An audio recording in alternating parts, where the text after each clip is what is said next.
Hello student, स्वागत है आप सभी का आज के इस वीडियो में, जिसमें हम कंटिन्यू करेंगे MCQ test solution class 10 pair of linear equation in two variable.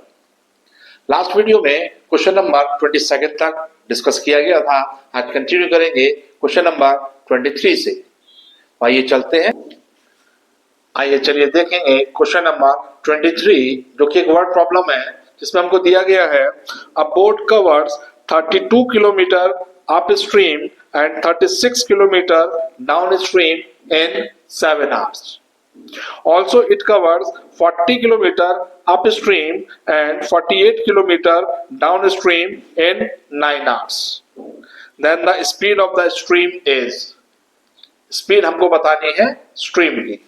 तो देखेंगे बोट एंड स्ट्रीम से रिलेटेड ये क्वेश्चन है। इसको करने के लिए हम सबसे पहले लेट करेंगे let the speed of the boat in still water. Let the speed of boat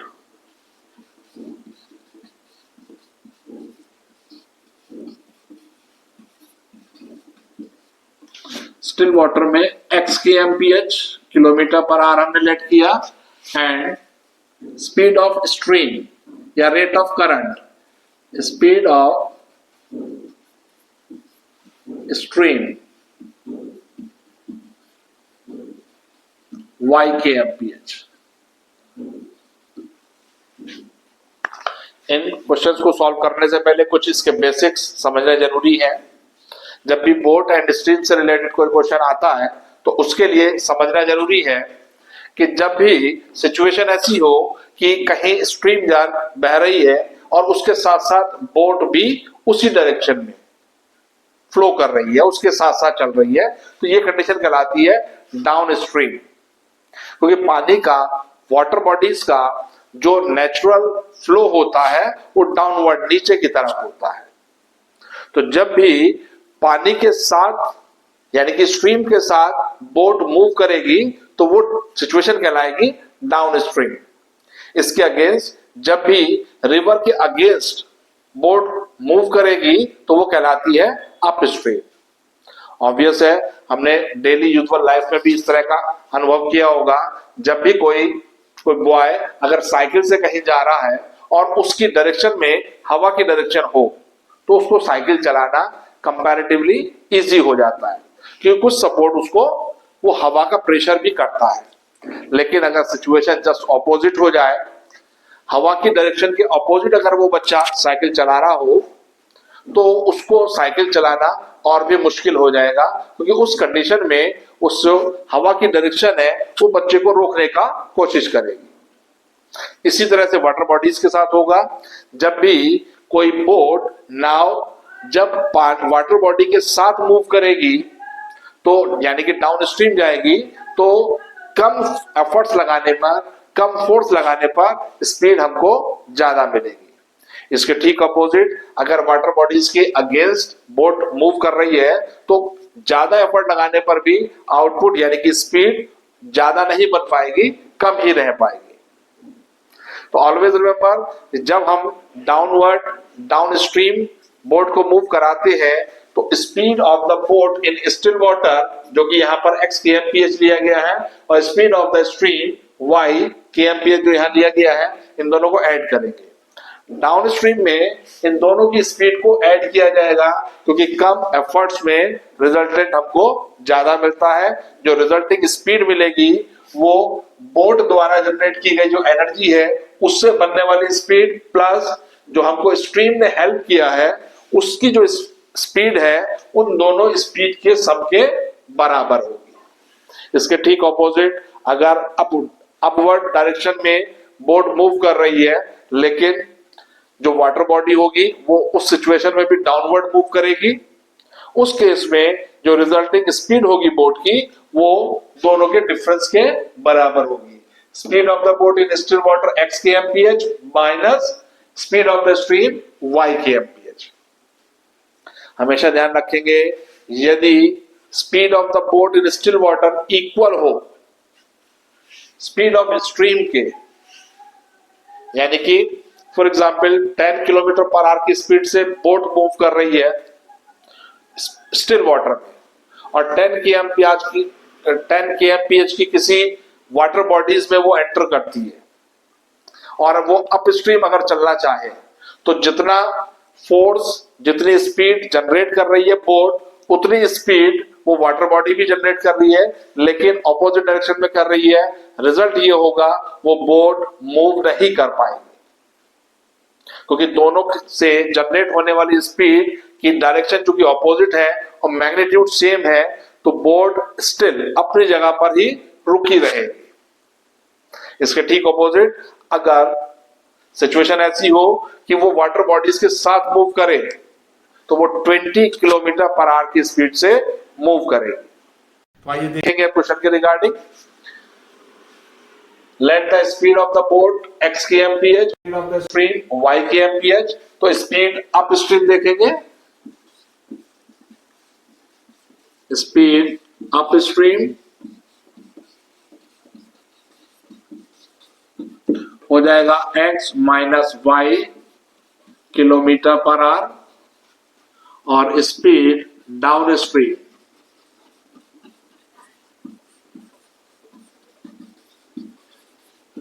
ये हो जाएगा x plus y kilometre per our.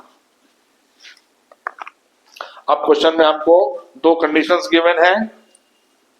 पहली कंडीशन में गिवन है कि बोट कवर करती है 32 किलोमीटर अप स्ट्रीम और 36 किलोमीटर डाउन स्ट्रीम 7 आवर्स में। ये पूरी जर्नी यानी कि 32 किलोमीटर जो अप स्ट्रीम गई और 36 किलोमीटर जो डाउन स्ट्रीम आई, ये पूरी जर्नी 7 आवर्स में कंप्लीट हुई है। इसके रिगार्डिंग इक्वेशन बनाएंगे।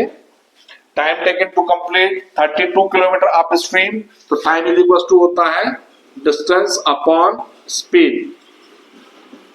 टाइम का फॉर्मूला होता है डिस्टेंस अपॉन स्पीड। तो डिस्टेंस मूव किया है 32 किलोमीटर, अप स्ट्रीम मूव किया है, तो अप स्ट्रीम की स्पीड हम ले लेंगे x माइनस वाई। ये तो एक पॉइंट से दूसरे पॉइंट तक जाने की बात हुई। अब 36 किलोमीटर वो रिटर्न आ रहा है, तो 36 किलोमीटर जब रिटर्न आ रहा है तो डेफिनेटली वो downstream along the stream आएगा। तो time taken downstream 36 divide by x plus y, और ये पूरी जर्नी करने में the boat takes 7 hours. That means this plus this become 7 hours. इसी तरह से दूसरी सिचुएशन में हमसे कहा है also it covered 40 kilometer upstream and 48 kilometer downstream in 9 hours. 40 kilometer upstream, 48 kilometer downstream. That means 40 kilometre up stream में time लगा उसको 40 divided by x minus y. Time is equal to distance upon speed, speed upstream में लगेगी x minus y की MPH, plus 48 kilometre downstream 48 divided by x plus y, and the boat take 9 hours equal 9। तो ये दो relation हमारे पास आ गए x and y में। इन दोनों को सॉल्व करके x एंड y का वैल्यू फाइंड करेंगे। तो देखेंगे यहां पर लेट करेंगे हम 1 अपॉन x माइनस वाई को a and 1 upon x plus y को b। तो ये जो एक्सप्रेशन है हमारे पास 32 अपॉन x माइनस वाई, इसको हम ऐसे लिख सकते हैं 32 into 1 upon x minus y. इस 1 अपॉन x माइनस वाई को हम रिप्लेस कर देंगे a से, ये एक्सप्रेशन बन जाएगा 32a। हमारे पास इक्वेशन आ रही है 32a plus in the same manner 36 upon x plus y है, 1 अपॉन x प्लस वाई को हमने p लेट कर लिया, तो ये एक्सप्रेशन बन जाएगा 36b इक्वल 7। यही वैल्यूज पुट कर देंगे सेकंड रिलेशन में, तो इक्वेशन हमारे पास आएगी 40a प्लस 48b इक्वल 9। अब ये equation in term of a and b हमारे पास आ चुके हैं, इनको सॉल्व करेंगे, a और b में वैल्यू फाइंड करेंगे।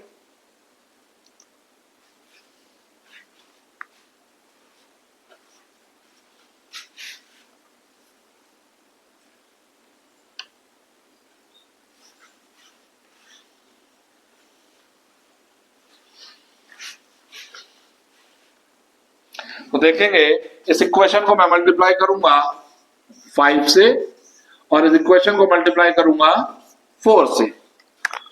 5 से इसको मल्टीप्लाई किया तो मेरे पास बन गया 320 हाफ 160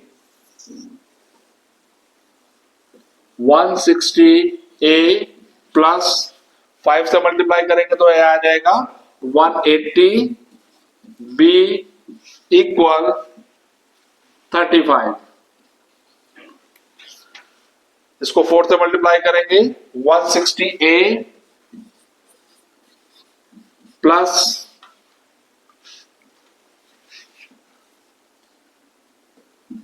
192b इक्वल 36। ऐसा करने पर एक एक कोफिशिएंट सेम हुए हमारे पास, सब्ट्रैक्ट कर देंगे, ए वाला टर्म एलिमिनेट हो जाएगा, हमारे पास बचा माइनस का 12 b इक्वल -1, माइनस से माइनस कैंसल, b का वैल्यू आया 1/12।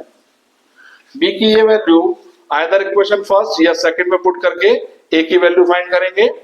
मैं इक्वेशन फर्स्ट को यूज कर रहा हूं, b को रिप्लेस कर दिया 1/12 से, तो 3 टाइम कैंसिल हो गया, ये बना 32a प्लस 3 इक्वल 7, या हम कह सकते हैं 32a की वैल्यू आ गई 4, तो a हो गया 4/32 1/8। मेरे पास a और b दोनों की वैल्यूज आ चुकी है। a हमने लेट किया था 1/x माइनस y को, ये हो जाएगा 1/x minus y equal 1/8 and 1/x plus y, जिसको b लेट किया था वो वैल्यू है 1/12। क्रॉस मल्टीप्लाई करेंगे तो x माइनस y की वैल्यू हो गई 8 एंड x प्लस y की वैल्यू हो गई 12। x और y में दो इक्वेशन मेरे पास है, दोनों को ऐड करेंगे तो y से y कैंसिल हो जाएगा, x प्लस x 2x की वैल्यू हो गई 20, दैट मीन्स x की वैल्यू हुई 10।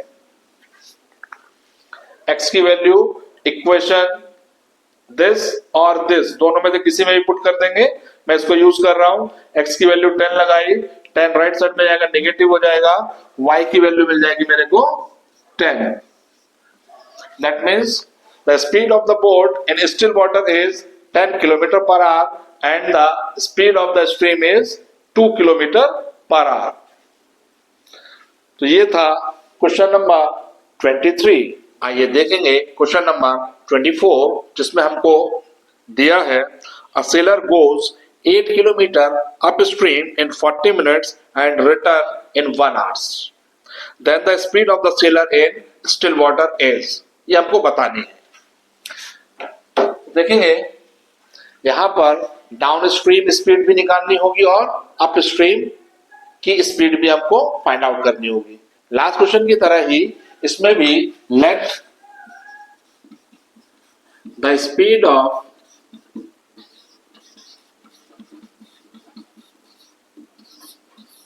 बोट इन स्टिल वाटर,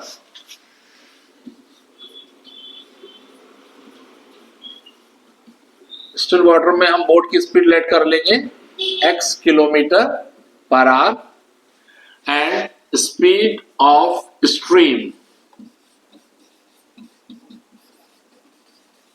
ये लेट कर लेंगे y किलोमीटर पर आवर, यानी कि जो फ्लो है पानी का वो y किलोमीटर पर आवर की स्पीड से चल रहा है, जबकि बोट द्वारा जनरेट जो स्पीड है, जो उसकी स्टिल वाटर की स्पीड होती है, वो हमने लेट किया है x किलोमीटर पर आवर।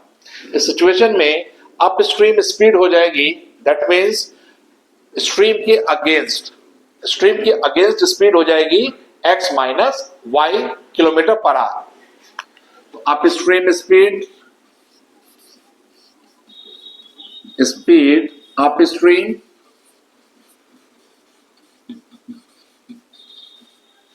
ये होगी x minus y kilometre per hour, और speed downstream downstream का मतलब पानी के साथ, जिधर फ्लो है पानी का उस फ्लो के साथ उसमें ऐड हो जाती है, क्योंकि पानी फिर हेल्प करता है, सपोर्ट करता है बोट को मूव कराने में।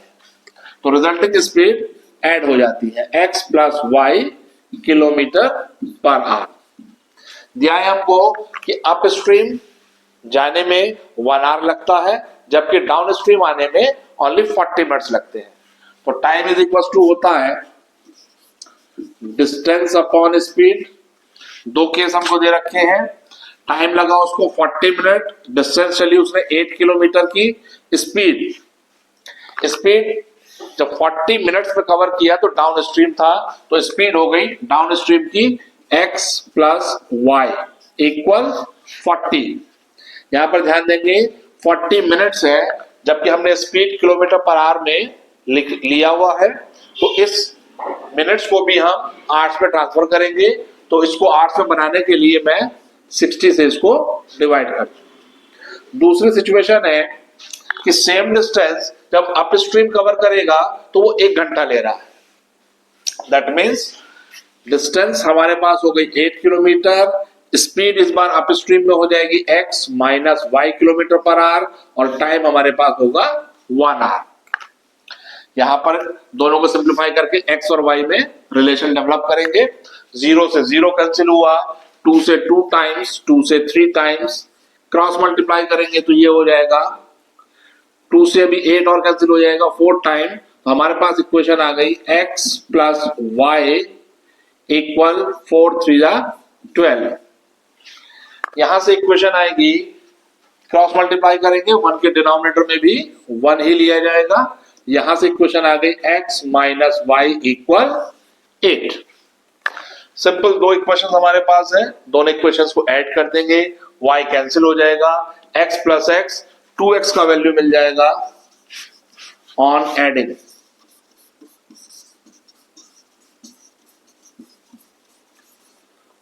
x प्लस x 2x का value 12 plus 8 20, that means x become 10 kilometre per hour.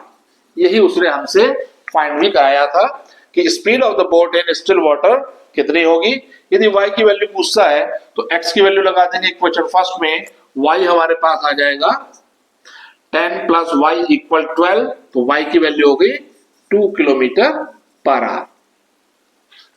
तो इस तरीके से ये था क्वेश्चन नंबर 24।